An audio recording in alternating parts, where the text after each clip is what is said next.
नमस्कार, आप सभी का स्वागत है हमारे यूट्यूब चैनल एक कहानी पर। दोस्तों आज की कहानी है अम्मा जी जो कहना है मुझे कहिए, अपने बेटे को नहीं। निशी की तबीयत सुबह से बहुत खराब थी, फिर भी उठकर अपने परिवार को तो संभालना ही था। जैसे तैसे उसने नाश्ते में पोहे वगैरह बनाए, बच्चे को टिफिन पैक कर उसे स्कूल भेजा और पति को भी नाश्ता करवाकर ऑफिस के लिए रवाना कर दिया। पोहे थोड़े एक्स्ट्रा ही बनाए थे ताकि बाद में अम्मा जी भी अपना नाश्ता कर ले, पर अब खड़े रहने की हिम्मत बिल्कुल नहीं थी, तो अपने कमरे में आकर लेट गई। रात से ही उसे बुखार था, अभी मुश्किल से आधा घंटा ही लेटी थी कि उसका फ़ोन बज उठा। जैसे तैसे हिम्मत कर फ़ोन उठाया तो देखा सामने से पति रजत का फ़ोन था। जैसे तैसे उसने चिड़चिड़ाते हुए फ़ोन रिसीव किया तो रजत ने कहा, निशी, अभी तुम उठी नहीं और ना ही तुमने पूजा घर की सफाई की। तुम्हें पता नहीं है क्या इस समय अम्मा को पूजा करनी होती है। जाओ पहले पूजा घर की सफाई करो, बाद में लेट जाना। रजत, तुम्हें पता है ना कि मेरी तबीयत खराब है, इसलिए तुम लोगों को रवाना करने के बाद लेती थी। अब फिर तुमने मुझे डिस्टर्ब कर दिया। निशी चिड़चिड़ा गई। निशी, मैं भी क्या करूं, ड्राइविंग करते समय बार बार। खैर छोड़ो, तुम अभी प्लीज पूजा घर की सफाई कर दो और फिर तुम दवाई लेकर लेट जाना, कहकर रजत ने फोन काट दिया। शायद वो जल्दी में था, अभी अभी तो ऑफिस पहुंचा ही होगा और ऑफिस पहुंचते उसे फ़ोन करना पड़ा। पर यह सुनकर निशी ना तो हैरान हुई ना ही परेशान। भला रजत को कैसे पता चला कि वो वापस आकर सो गई।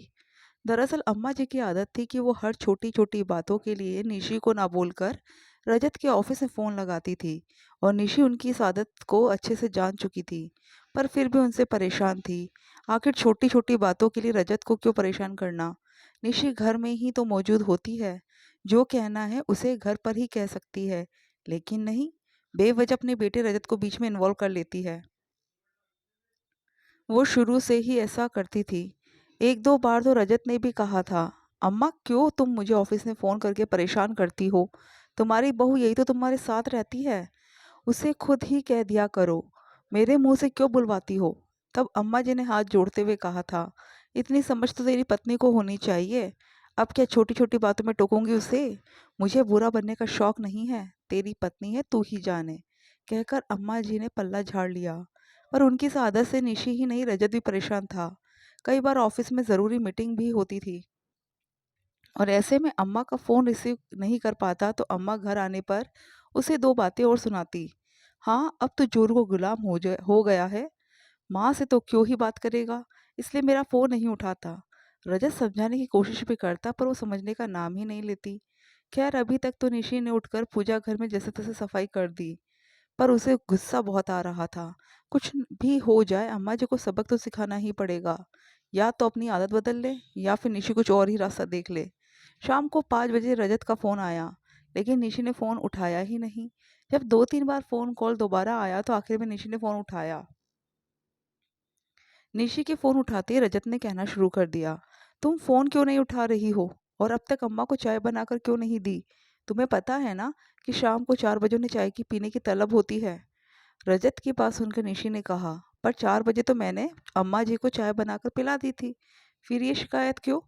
निशी का जवाब सुनकर रजत शांत हो गया, फिर बोला, तुमने 4 बजे की चाय बनाकर पिला दी थी तो अम्मा ने ये क्यों कहा कि तुमने अभी तक चाय नहीं बनाई।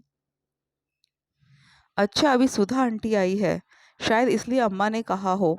हर बार मैं चाय का पूछ लेती हूँ, पर इस बार तबीयत ठीक नहीं थी तो मैंने अभी तक पूछा नहीं, निशी ने जवाब दिया। तो अब जाकर उन्हें चाय बनाकर पिला दो, अम्मा मुझे फ़ोन के करके कह रही है कि बहू ने अभी तक चाय नहीं बनाई, कहकर रजत ने फ़ोन रख दिया। निशी रसोई की तरफ जाने लगी लेकिन पैर अपने आप रुक गए। यही मौका है जवाब देने का। निशी वापस आकर पलंग पर लेट गई, बाहर निकलकर नहीं आई।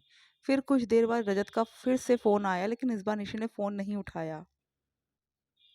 आखिर फ़ोन बज बजकर खुद ही शांत हो गया। शाम को रजत जब घर आया तो तमतमाते हुए निशी के पास कमरे में आ गया। निशी, क्या हरकत है ये, तुमने अम्मा को चाय तक नहीं बना कर दी। अम्मा हमसे नहीं बोलेगी तो किससे बोलेगी, आखिर मैं उनका इकलौता बेटा हूँ। घर आए मेहमानों के सामने इस तरह से बेइज्जती करा रही हो। रजत जो कुछ कह रहा था बाहर हॉल में बैठी अम्मा ये सब सुन रही थी। वो भी निशी का जवाब जानना चाहती थी। पलंग पर बैठी बैठी निशी ने मैगजीन के पन्नों को पलटते हुए कहा, वही तो मैं कह रही हूँ, तुम अम्मा जी के इकलौते बेटे हो। अम्मा तुम्हें फ़ोन करके ऑफ़िस में बोलती है कि बहू ने मुझे चाय बनाकर नहीं दी, पर अम्मा के साथ घर में मैं रहती हूँ, वो मुझे भी कह सकती है।